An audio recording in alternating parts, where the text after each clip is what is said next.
Assalamualaikum warahmatullahi wabarakatuh. Perkenalkan, nama saya Atika Kusolotima. Saya dari Prodi PGMI kelas 1D. Saya di sini ingin mempresentasikan materi yang berjudul Tujuan dan Fungsi Pendidikan Jasmani di Sekolah Dasar. Tujuan dan fungsi pendidikan jasmani di sekolah dasar itu terbagi menjadi 4 bagian. Di antaranya yaitu yang pertama, pengembangan kebugaran jasmani. Yang kedua, pengembangan keterampilan motorik. Yang ketiga, pengembangan kognitif. Dan yang keempat, pengembangan efektif. Maksud dari pengembangan kebugaran jasmani yaitu kemampuan jasmani yang dapat menyesuaikan fungsi alat-alat tubuhnya terhadap tugas jasmani. Yang kedua, pengembangan keterampilan motorik. Maksud dari pengembangan keterampilan motorik yaitu kemampuan untuk menggerakkan anggota tubuh seperti kepala, bibir, lidah, tangan, kaki, dan jemari. Yang ketiga, pengembangan kognitif. Maksud dari pengembangan kognitif yaitu menjelaskan semua aktivitas mental yang berhubungan dengan persepsi, pikiran, ingatan, dan pengelolaan informasi. Dan yang terakhir, pengembangan afektif. Maksud dari pengembangan afektif yaitu perkembangan yang berkaitan dengan ekspresi seseorang dalam merespons sesuatu yang menunjukkan suatu sikap. Adapun menurut Saifuddin 1992 halaman 5, tujuan umum pendidikan jasmani di sekolah dasar yaitu memacu kepada pertumbuhan dan perkembangan jasmani, mental, emosional, dan sosial selaras dalam upaya membentuk dan mengembangkan kemampuan gerak dasar, menanamkan nilai sikap, dan membiasakan hidup sehat. Latihan kebugaran jasmani. Yang pertama adalah latihan kekuatan otot lengan. Pull up dan push up bertujuan untuk meningkatkan kekuatan otot lengan dan bahu. Yang kedua, latihan kekuatan otot perut. Sit up bertujuan untuk meningkatkan kekuatan dan ketahanan otot perut. Yang ketiga, loncat tegak dan lompat ke depan atau ke belakang. Latihan ini bertujuan untuk meningkatkan kekuatan otot tungkai. Yang keempat, lari cepat atau sprint. Sprint bertujuan untuk meningkatkan kecepatan.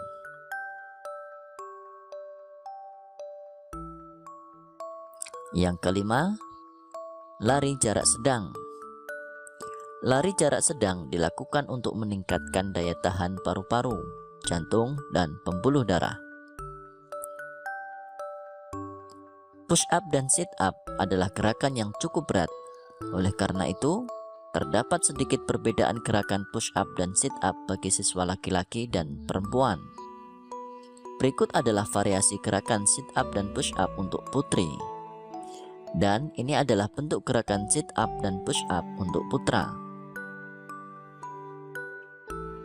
Perkembangan motorik adalah gerak tubuh yang melalui kegiatan pusat saraf, otot, dan otak yang berkoordinasi.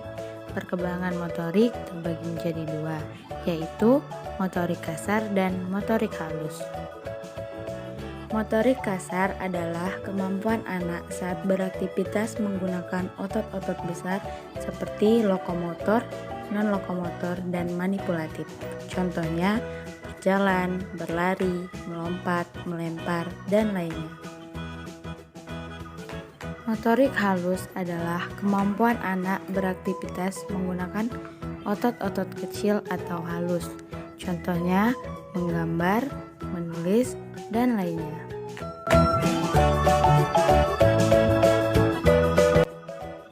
Berjalan merupakan gerakan tubuh untuk memindahkan tubuh dari tempat yang satu menuju tempat yang lainnya dengan cara melakukan langkah kaki secara bergantian. Permainan sambung-menyambung. Alat dan bahan yang digunakan dalam permainan ini ada hula hoop, papan, dan kun.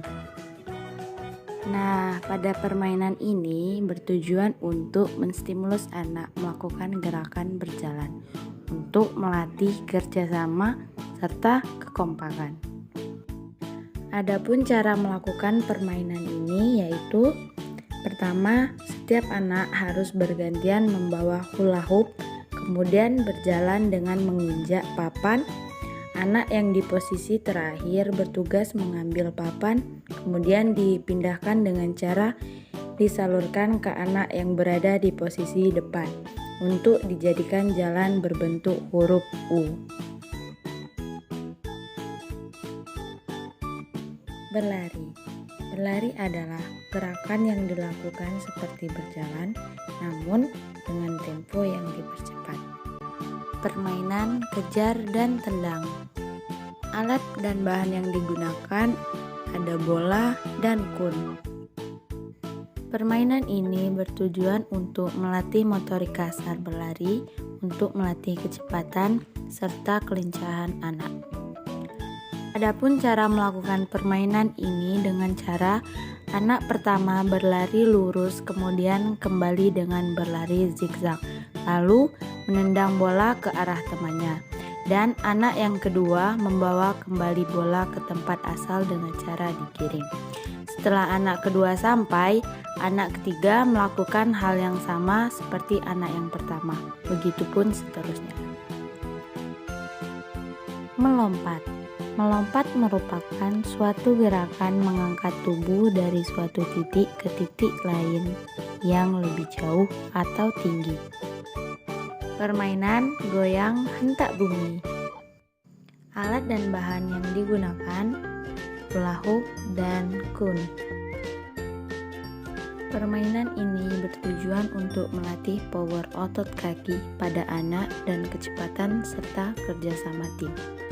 Adapun cara melakukan permainan ini yaitu setiap anak harus memainkan hula hoop sebanyak 5 kali putaran tanpa terjatuh. Kemudian berlari dan melompati kun satu persatu. Melempar.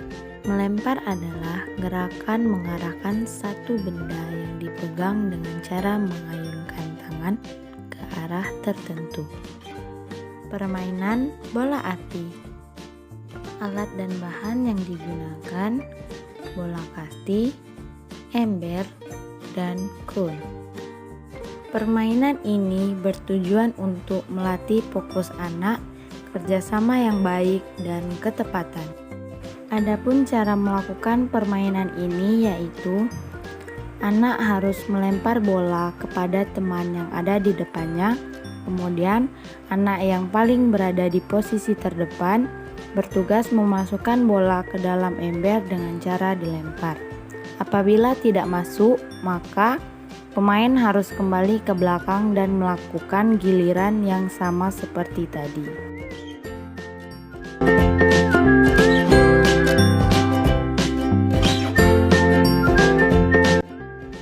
Permainan ini bertujuan untuk melatih kelincahan, kecepatan, ketepatan, dan power otot kaki pada anak.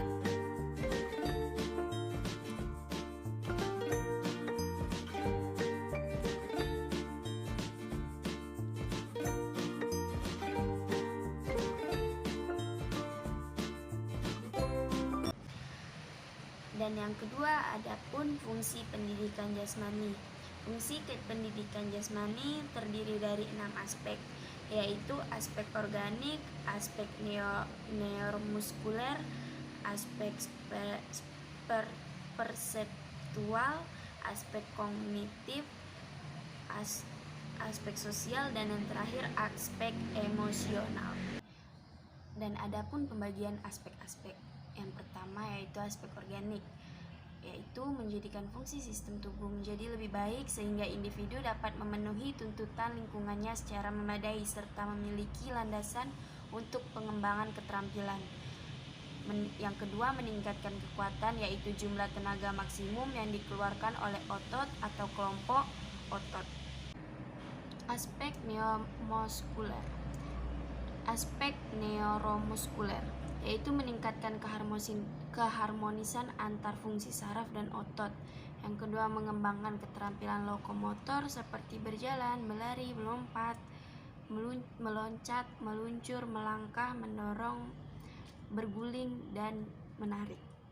Yang ketiga, mengembangkan keterampilan non-lokomotor seperti menggayu, melenggok, meliu, bergoyang, merenggang, menekuk, menggantung, dan membongkok.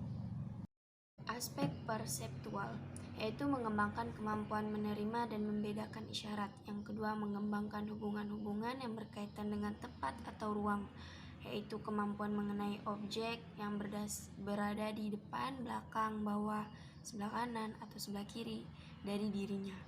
Aspek kognitif, mengembangkan kemampuan menggali, menemukan sesuatu, memahami, memperoleh pengetahuan, dan membuat keputusan. Meningkatkan pengetahuan peraturan permainan, keselamatan, dan etika. Aspek sosial yaitu menyesuaikan diri dengan orang lain dan lingkungan di mana berada. Meningkatkan kemampuan membuat pertimbangan dan keputusan dalam situasi kelompok. Belajar berkomunikasi dengan orang lain. Dan yang terakhir adalah aspek emosional, yaitu mengembangkan respon yang sehat terhadap aktivitas jasmani, mengembangkan reaksi yang positif sebagai penonton, melepas ketegangan melalui aktivitas fisik yang tepat. Sekian materi yang dapat saya sampaikan, kurang dan lebihnya mohon dimaafkan. Wassalamualaikum warahmatullahi wabarakatuh.